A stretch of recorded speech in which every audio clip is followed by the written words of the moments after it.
আমাদেরকে গুলি করার আগ পর্যন্ত কোনো কিছু আমাদের কখনো কখনো একটি নাম, একটি মুখ, একটি জীবন, একটি পুরো সমাজের বিবেককে নাড়িয়ে দেয়। আপনি মরে গেলে আপনার লাশটা পর্যন্ত নিয়ে অ্যাম্বুলেন্স সিন্ডিকেট করা হবে। আল্লাহ যে কয়দিন হায়াতে রাখবেন এই লড়াইটা করবো। যেদিন নিয়ে যাবেন আমি স্বপ্ন দেখে যেতে চাই, আমি আমাদের এমন টিম, আমি আমার সন্তানকে রেখে যেতে চাই। আমার মৃত্যুর পরে যেন এই লড়াই বন্ধ না হয়, এই লড়াই যেন বাংলাদেশে কিয়ামত পর্যন্ত যায়। বাংলাদেশের সাম্প্রতিক সময়ে আদি এই নামটি আজ আর শুধু একটি নাম নয়, এটি একটি প্রশ্ন, একটি ক্ষত এবং একটি ন্যায় বিচারের দাবি। আমি আজকে একাত্মতা ঘোষণা করছি এই কারণে আমি আমার সন্তানের হত্যার বিচার চাই।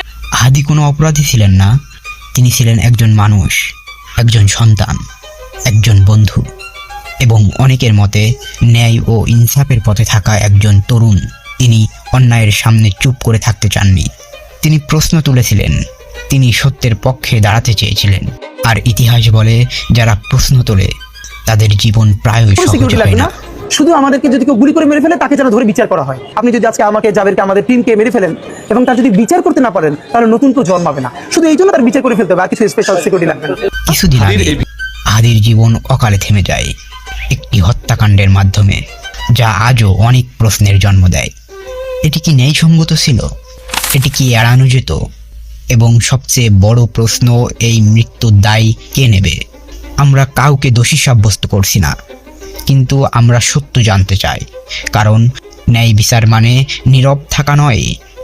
আদির মৃত্যুর সঙ্গে সঙ্গে শুধু একটি জীবন নয়, একটি পরিবার ভেঙে পড়েছে। যে মা প্রতিদিন অপেক্ষা করতেন সন্তানের জন্য, আজ তিনি অপেক্ষা করেন একটি উত্তর পাওয়ার জন্য। যে পরিবার স্বপ্ন দেখেছিল, আজ তারা শুধু ন্যায় বিচার চায়। এই শূন্যতা কোনো শব্দে পূরণ হয় না। আমরা কি শুধু দেখেই যাব? আজ হাদি, আগামীকাল কি আর কেউ? যদি অন্যায়ের বিরুদ্ধে কথা বলার মূল্য মৃত্যু হয়, তবে আমরা কোন সমাজে বাস করছি? ন্যায় বিচার কেবল আদালতের বিষয় নয়, এটি সমাজের সম্মিলিত বিবেক।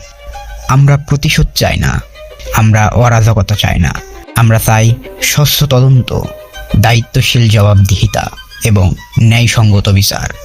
কারণ ন্যায় বিচার বিলম্বিত হলে তা অন্যায়ে পরিণত হয়। আদির জন্য ন্যায় মানে ভবিষ্যতের জন্য নিরাপত্তা। এই ভিডিওটি কোনো ঘৃণার বার্তা নয়, এটি একটি প্রশ্ন, একটি আহ্বান এবং একটি মানবিক দাবি। আদির নাম যেন আরও একটি ভুলে যাওয়ার গল্প না হয়। ন্যায় ও ইনসাফ, এটাই হাদির স্মৃতির প্রতি আমাদের দায়িত্ব।